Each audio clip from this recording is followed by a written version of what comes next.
इस कार्यक्रम के प्रायोजक हैं होटल ईवा गैलेक्सी, जहां पर शादी party, birthday celebration, business meeting के साथ रुकने और खाने की सुविधा मिनिमम शुल्क में उपलब्ध है। यानी कि मेट्रो सिटी के होटल की सारी सुविधाएं अब आपके नगर होटल ईवा गैलेक्सी में मिलेगी, तो देर किस बात की। हमारा पता है hotel Eva Galaxy, Virendra colony चौराहे के पास, नौगांव, जिला छतरपुर, मध्य प्रदेश। मोबाइल नंबर है 9981399950। इस कार्यक्रम के सह प्रायोजक हैं Hashim tower exclusive showroom Shahid footwear, जहां पर आपको मिलेंगे जेंट्स, लेडीज एवं बच्चों के समस्त प्रकार के जूते, चप्पल एवं सैंडल, वो भी अनेकों ब्रांड्स में, जैसे Lakhani, campus, lancer, Adidas, Paragon, BKC, अड्डा सहित कई ब्रांड्स के फैशनेबल डिजाइन से लेके फॉर्मल शूज, वो भी कई वैरायटी में बाजार रेट से कम प्राइस पर। तो हमारा पता है Hashim tower exclusive showroom Shahid footwear, main बाजार, नौगांव, जिला छतरपुर, मध्य प्रदेश। मोबाइल नंबर है 9630471721। इस खबर के प्रायोजक हैं sunrise group of education, Pipri road, Naugaon, जिला छतरपुर, मध्य प्रदेश, जहां पर संचालित कोर्स हैं BEd, MCom, BCom, BA, BSc. वहीं कंप्यूटर कोर्सेज में बीसीए, पीजीडीसीए, डीसीए संचालित हैं। तो कहीं भी एडमिशन लेने से पहले एक बार Sunrise group of education Naugaon जरूर विजिट करें। इस खबर के सह प्रायोजक हैं Shanti college of pharmacy, Naugaon, जहां कोर्स संचालित हैं बी फार्मेसी, डी फार्मेसी, साथ ही 16 प्रैक्टिकल लैब के साथ साथ कंप्यूटर लैब की सुविधा। साथ ही ओबीसी, एससी, एसटी के छात्रों को शासन के नियमानुसार विशेष छात्रवृत्ति सुविधा भी उपलब्ध है। तो हमारा पता है ग्राम चौबारा, मुड़वारा रोड, नौगांव, जिला छतरपुर, मध्य प्रदेश। मोबाइल नंबर है 9406762912। हमारा ऑल्टरनेटिव नंबर है 7610619938। नगरीय निकाय चुनाव का बिगुल बज चुका है और वार्ड क्रमांक 15 में हम मौजूद हैं, जहां पर पूर्व पार्षद रहे और राजनीति का एक लंबा एक्सपीरियंस रखने वाले जमाल आलम इस बार चुनाव मैदान में है। आइए जानते हैं कि वार्ड क्रमांक 15 की जनता उन्हें वोट करे तो आखिर क्यों करे। जमाल जी, आपको वार्ड क्रमांक 15 की जनता जो है, आप चुनाव मैदान में किन चुनावी मुद्दों को लेकर चुनाव मैदान में, पहले मुद्दे जान लेते हैं आपके। देखिए कपिल भाई, आप भी बहुत पुराने हमसे जुड़े हुए हैं। मेरा कुछ दुर्भाग्य या सौभाग्य होता कि मैं पहले 11 से पार्षद बना, फिर मैं 13 से बना और विषम संख्या में अब 15 में लड़ रहा हूँ, क्योंकि वो वार्ड वहीं से घूम फिर के काटा गया। खैर, प्रॉब्लम तो इतनी है उस वार्ड में कि मैंने ये देखा कि वहाँ लोगों के वो बने हैं कुटी, जी, जो सरकार ने 2.5 लाख दिए, लेकिन पता नहीं कौन से ऐसे कार्यकर्ता थे जो पुराने पार्षद के चहेते रहे हैं, उन्होंने वहाँ इस चीज़ों का बड़ा लमसम किया। खैर, ये उनका अपना मसला है। आप एक सड़क देखिए, वहाँ मौनी बाबा मंदिर के सामने से लेके वो जाती है मुस्तफ़ा कुरैशी की दर तक। अभी एक ही बरसात नहीं पूरी हो पाई और आप सड़क की हालत देखेंगे तो आपको लगेगा कि शायद हम किसी गांव के पुराने टाइम चले गए। आज से 20 साल पुरानी सड़क लगती है, मतलब ये बस्ती की सड़क है। तो लोगों ने मुझसे ये भी कहा कि देखो भाईजान, और आप वहीं मेरा वार्ड नंबर 11 का पहला मंगल भवन देख लीजिएगा, वहाँ की सड़क देख लीजिए, वहाँ का सुलभ कॉम्प्लेक्स देख लीजिए, यहाँ तक कि मछली मार्केट देख लीजिए जो मैंने वहाँ से हटाया था। आपको कोई कमी दिख जाए, मेरी गर्दन कलम कर देना। चुनाव मैदान में है, लेकिन आपके कुछ नई चीज़ें, नए वादे देंगे आप? अगर आप आते हैं तो क्या क्या वार्ड के लिए नई सौगात होगी? देखिए, अगर मैं जीत गया तो मेरा एक अपना तरीका है, मैं किसी भी अपने मतदाता को नगर पालिका के चक्कर नहीं लगवाता। ना मैं किसी क्लर्क के पास जाके उसकी चाय पीता हूँ, ना कोका कोला पीता हूँ। ये मैंने सत्यव्रत चतुर्वेदी भाई साहब से सीखा, जो हमारे आदर्श थे कि कभी भी कर्मचारी की चाय नाश्ता मत कर लेना, बहुत नुकसान में जाओगे।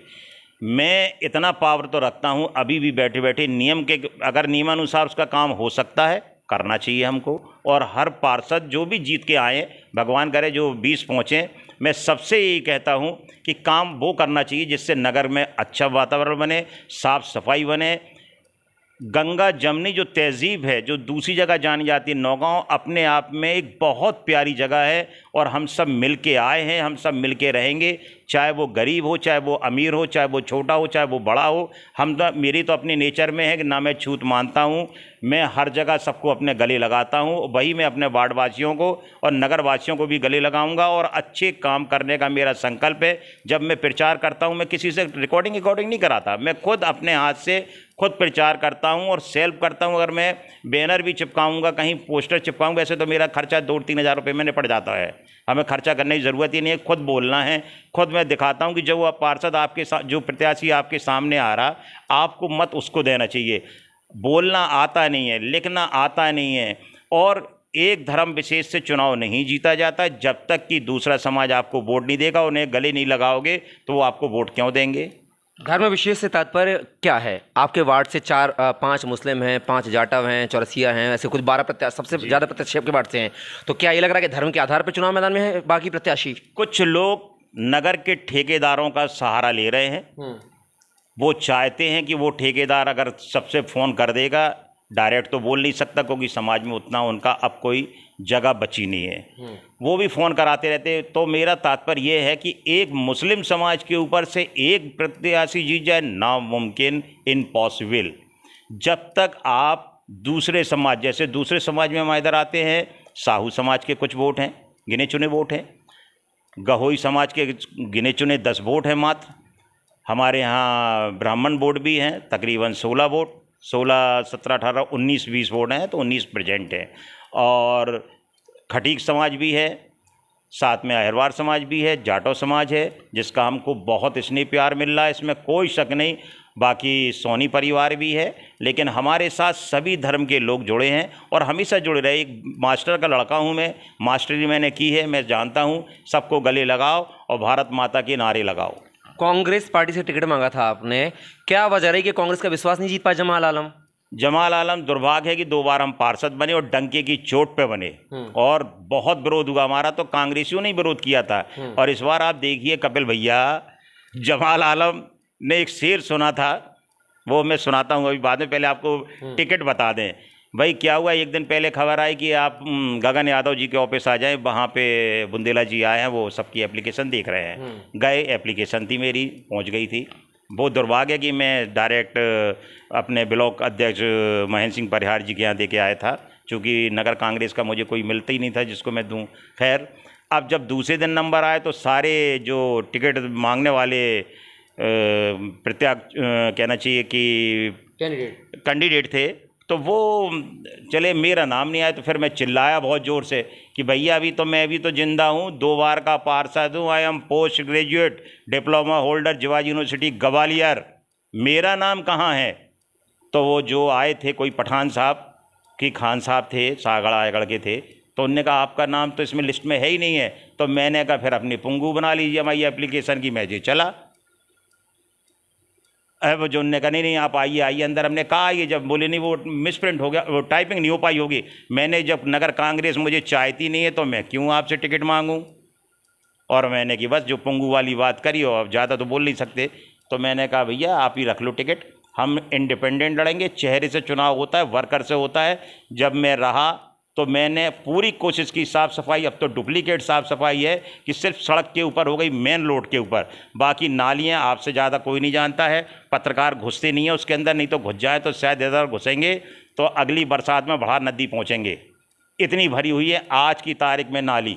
आज भी आप नाले देख लीजिए, नाला का निर्माण कार्य चल रहा है, पत्रकार बंधु घूम रहे हैं जे हम जैसे सड़े लोगों का इंटरव्यू ले रहे हैं। आप वहाँ जाके देखो, नाले में कचरा भरा हुआ है और दीवार निर्माण कार्य चल रहा है। तो पत्रकारों ने बीड़ा उठाया क्या? आप जनप्रतिनिधि हैं 10 साल, क्या आप बीड़ा उठाइए ना, ये वोट आप लेते हैं। मैं जब रहता हूं तो मैं बहुत दमंगी से काम करता हूं कपिल भाई, ये मेरा रिकॉर्ड है, आप जाके देखिए। मंगल भवन हमारा, हमने वादा किया था महिलाओं से कि बारात गरीब की अब बस स्टैंड में नहीं ठहरेगी, मंगल भवन में ठहरेगी। आप देख लीजिए, पहला मंगल भवन बनाने का सौभाग्य मुझे, किसी भी आप वहाँ पे पूछ लेना हमारे सुपर बंधुओं से, वो बताएंगे कि जमाल भाई साहब ने ये काम कराया। मैंने शरद मिश्रा को काम दिए अपने वार्ड में, उसने काम बहुत अच्छे किए। और हमारे वार्ड में मैं कमीशन फमीशन इसलिए नहीं करता हूँ कि मुझे खुद। बाकी कमीशन खाते हैं क्या बाकी पार्षद? करते होंगे। आज देख लीजिए ना आप, सड़क आपको कहता रहा मैं, मौनी बाबा के सामने देखिए आखिर वो सड़क ऐसी कैसे बन गई और किसने बनाई, कौन ठेकेदार है। और मैं जब जाऊंगा और मैं जीत गया तो मैं पहला मुद्दा यही उठाऊंगा कि इस ठेकेदार को ब्लैक लिस्ट करा जाए, जिसने नहीं बनाई, या उस सब इंजीनियर को ब्लैक लिस्ट किया जाए। तो जीतने के बाद ही क्यों करेंगे? आम नागरिक को भी तो अधिकार है जांच कराने का, उसका मामले से संज्ञान लेने का। अभी आप करा सकते हैं, जरूरत ना उसके लिए आप पार्षद ही बने तो करेंगे। बात आपकी वजह फरमा रहे हैं आप, लेकिन आप जानते हैं कि आज के दौर में जो बैठा होता है ना सीट पर, उसी की ज़्यादा चलती है, ना किसी का तब कोई तवज्जो देता है इन सब चीज़ों की। कई लोग एप्लीकेशन लगाते, क्या होता है कि 181 पे कितने लोग कंप्लेन करते, क्या आप मानते कि वो सबके काम हो जाते हैं?